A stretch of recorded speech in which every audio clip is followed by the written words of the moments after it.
always so great when we have to unbox a product. So come with me and I will show you what we are unboxing today. Isn't this exciting?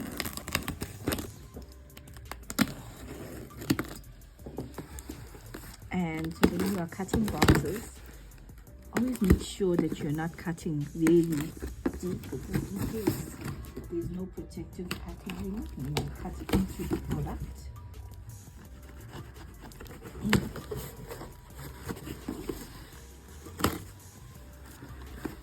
Let me know in the comments if you think you know what we are unboxing today.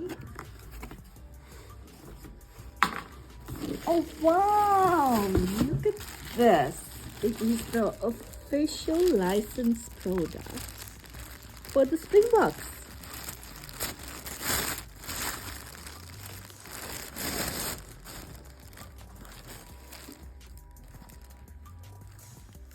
So this is a product we are supplying one of our clients, and if you're interested in placing bulk orders for the official products for the Springbok, it can be caps and golfers, and they even sell the cutest teddy bears, you can let me know.